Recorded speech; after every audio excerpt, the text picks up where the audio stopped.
Nggak nyangka ya, HP secakep ini ternyata punya durability yang nggak main-main.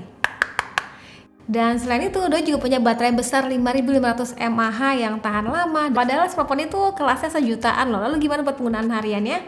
Yaudah yuk langsung aja tonton videonya sampai akhir. Video kali ini kita tuh mau ngomongin Vivo Y19s. HP ini kayak udah sempet gue bawa trip tipis-tipis ya. Karena emang penasaran itu sih sama daya tahan baterainya. Termasuknya yang gede loh, 5500 mAh. Akhirnya ya seri Y balik lagi ke defaultnya si baterai besar buat di kelasnya. Sebelum itu kita bahas dulu untuk bagian desainnya yuk. Ini agak baru nih ngeliatnya ya, desainnya tuh kayak mirip si Vivo V40 Lite dengan modul kamera kali ini kayak berjajarnya tuh ke bawah disertai dengan dynamic light, tapi frame kameranya dibuat kayak lebih lebar sedikit. Tadinya gue pikir tuh lingkaran ini tuh kayak aura light portrait di V series itu teman-teman, ternyata bukan. Jadi kalau di Vivo Y19s ini tuh namanya dynamic light yang bakal nyala semisal ada notifikasi masuk atau saat dengerin musik juga ya Doi bakal menyala gitu. Iya, jadi desainnya kali ini tuh hadir dengan dynamic design yang memiliki dua varian warna, yaitu pearl silver dan juga glossy black. Ini buat teman-teman yang mungkin suka teledor nih ya, kadang kayak smartphone itu suka terjatuh, pasti kayak auto senang, auto nyaman ya.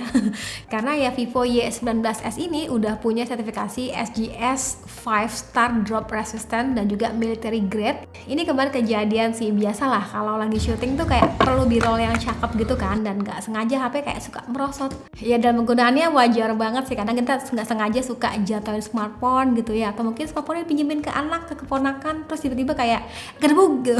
Smart apa itu gitu ya, HP jatuh, kayak sakit tuh di sini gitu ya. Tapi untungnya gue tuh seneng banget ya pas tahu Vivo sejutaan bisa sehandal ini durability-nya. Nice. Dan ini gue juga coba sekalian aja nih geprek es batu nih ya. Rasanya ngilu guys sejatinya ya, tapi ya gak apa-apa lah, biar gue yang ngetes aja, kalian mah tinggal nonton aja di rumah. Nanti kalau ngerasa udah HP-nya tuh kalian banget, cocok sama HP-nya, tinggal langsung beli, pakai aja smartphone ya, nggak usah ngetes-ngetes lagi, cukup gue aja. Ini ngomong gara-gara ngeprek es batu jadi kayak basah ya smartphone-nya, tapi ya aman aja. Vivo Y19s ini juga udah punya sertifikat IP64 yang berarti tuh aman terhadap cipratan air atau terkena hujan tipis-tipis, itu ya tuh masih aman, bisa tetap aktivitas di layarnya walau tangan tuh kayak dalam keadaan basah, itu ya bisa aja. Karena sudah ada fitur wet touch-nya, jadi tuh walaupun basah layarnya nih ya masih tetap bisa disentuh dengan mulus. Yang gue pegang ini tuh dengan warna pearl silver dengan efek kilauan pelangi gitu. Bodinya tuh belum bebas sidik jari teman-teman ya, jadi pakai soft case aja. Dan ini termasuknya casing yang unik ya, karena udah pakai yang namanya tuh anti drop case yang ngasih perlindungan terhadap benturan gitu. Smartphone ini tuh hitungannya tipis ya, teman-teman bisa perhatiin aja, walaupun baterai besar tapi bodinya tetap dijaga sama Vivo biar tetap nyaman, tipis gitu ya. Teman-teman bisa perhatiin aja buat di sekelilingnya. Yang bikin salah fokus sih tentu bagian dual stereo speaker. Ya, smartphone ini udah lengkap dengan dual stereo speaker. Kalau SIM tray sendiri tuh bisa nampung 2 SIM plus tambahan 1 micro SD ya, jadi udah maksimal banget lah. Untuk keamanan sendiri menggunakan side fingerprint dan face unlock, mungkin bakal lebih lengkap lagi kalau udah lengkapnya dengan NFC. Yang gue salut dengan desain yang trendy dan ketebalan yang termasuknya tipis, HP ini dilengkapi dengan baterai besar 5500 mAh. Kalau kita cek, Doi itu dilengkapi dengan teknologi 4 tahun proteksi baterai yang klaimnya tuh bakal ngejaga kesehatan baterai tetap di 80% selama 4 tahun penggunaan.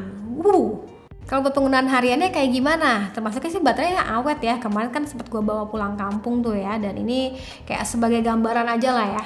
Jadi kayak gue tuh start sekitar jam 9 pagi gitu dengan posisi baterai tuh sekitar 95%-an buat standby map selama 4 jam perjalanan sambil scrolling sosmed, sambil browsing hotel untuk di sana. Ya kadang juga dipakai untuk bocil nonton tuh ya, baterai sisa di 55%. Itu kayak sekitar jam 1-an lah sampai di sana. Jadi emang kalau misalkan intens penggunaannya ya, plus menggunakan paket data bakal lumayan tuh nyedotnya. Tapi kalau misalkan didetailin kurang lebih bakal kayak gini lah. Dimana kalau kita kayak streaming dengerin musik gitu ya selama 2 jam itu kayak baterai berkurang di sekitar 10%-an. Nonton drakor 2 jam itu kayak baterai berkurang di 13%-an. Sedangkan main game tipis-tipis nih ya kayak Mobile Legend gitu kayak 1 jam itu berkurang sekitar 12%-an. Dan dengan sensasi ya khas smartphone sejutaan lah. Ini kayak bener-bener penggunaannya tuh kayak full sih, seingat gue hampir menggunakan semua paket data ya, dan ini masih bisa tembus hingga keesokan harinya dengan screen on time kurang lebih sekitar 6 jam lebih gitulah. Ini termasuk yang Awet. Urusan baterai mah ya udah aman ya, paling ngecasnya aja sih yang masih bersabar, masih santai karena dikasih 15 watt aja.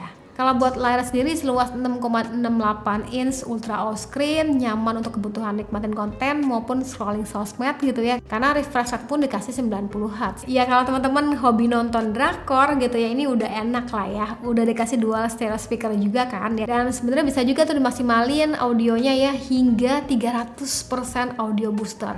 Buat layarnya juga dilengkapi dengan eye protection dengan tingkat brightness itu 1000 nits ya. Buat bagian poninya udah kekinian ya, menggunakan all screen gitu kecil bagian atasnya, dan ini untuk bagian bezel bawahnya agak gemes sejatinya. Tapi ya buat sasaran penggunanya sih mungkin nggak terlalu mentingin soal bezel yang gimana-gimana ya.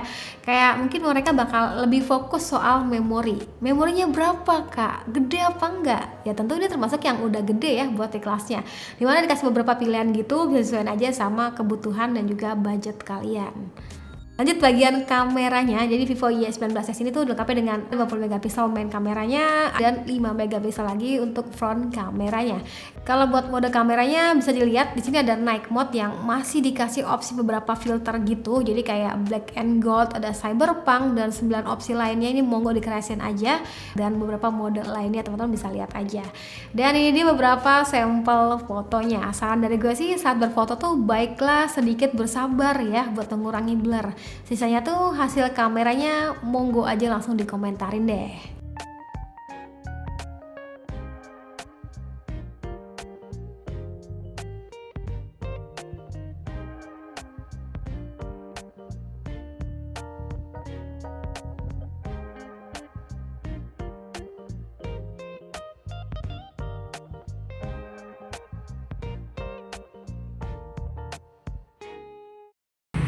Ini contoh perekaman kamera depannya Vivo Y19s, Y19s. Jadi perekaman kamera depannya maksimal di 1080 30 fps. Tapi untuk kebutuhan vlogging bakal kayak gini.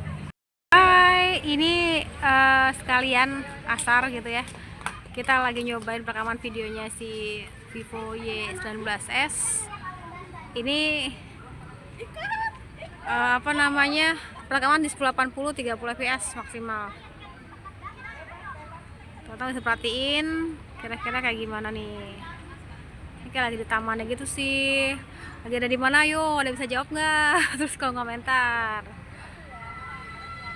Oke, itu tadi cerita gue sama Vivo Y19s. Ini tuh kayak smartphone budget ala Vivo lah ya, yang hadir dengan desain tetap trendy, tipis, walau begitu ya baterainya nggak main-main. Gede loh hitungannya, 5500 mAh yang awet seharian. Buat yang nyari memorinya lega dengan penggunaan daily yang nyantai dan durability yang handal, ini bisa jadi pilihannya. So, buat teman-teman berminat, langsung aja cek link pembeliannya pada kolom deskripsi. Sekian dari gue, terima kasih sudah nonton sampai video. Jangan lupa like videonya, jangan lupa juga subscribe juga channelnya, dan sampai ketemu lagi di video selanjutnya. Sekian dari gue lagi, dan saatnya bilang see you, bye bye.